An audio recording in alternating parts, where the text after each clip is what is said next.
Restauratrice de profession, âgée de 30 ans, Madame Haoulatou Diallo a été retrouvée morte dans la matinée de ce jeudi 1er juin 2023 dans son restaurant à Popodara, une commune rurale relevant de la préfecture de l'Abi. Elle était allongée aux côtés de sa fille de 8 ans avec qui elle a passé la nuit. Et, selon les informations confiées à guinématin.com, la pauvre femme est morte par asphyxie. Elle aurait inhalé du gaz carbonique qui a résulté la combustion du charbon de bois qu'elle avait dans un fourneau placé à l'intérieur de son restaurant. Haoulatou Diallo a passé toute la journée d'hier dans son champ de maïs. Elle est rentrée vers 18h avec sa fille de 8 ans. Comme elle revend dans un restaurant au marché de Popodara, elle est partie pour acheter des condiments pour faire la préparation. Comme il pleuvait, elle a décidé de passer la nuit dans son restaurant avec sa fille de 8 ans. Malheur pour elle, la porte du restaurant ne se ferme que par l'extérieur.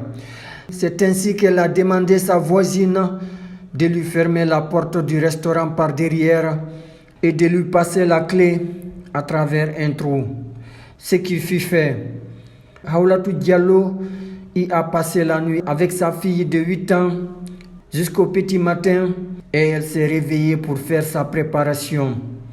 Elle a allumé le charbon du bois sur un fourneau. Entre-temps, elle s'est endormie en laissant la marmite sur le feu. Et c'est la fumée du gaz carbonique qui l'a tuée dans son sommeil.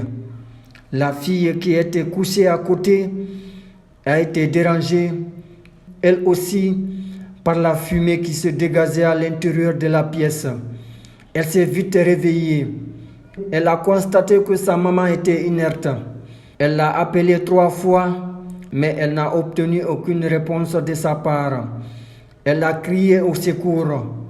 Les gens sont venus, mais comme la porte était fermée par derrière, il a fallu qu'elle passe la clé à travers un trou pour permettre à ceux qui sont dehors de leur ouvrir la porte. Mais quand nous sommes entrés, la femme était déjà décédée. C'est ainsi que nous avons pris le corps pour la déposer à l'hôpital. C'est après les explications de sa fille qu'on a compris que la dame est décédée par asphyxie, a indiqué Sadou Diallo, le responsable sous-préfectoral de la Croix-Rouge de Popodara. Aux dernières nouvelles, le corps de la victime a été remis à ses parents pour l'inhumation.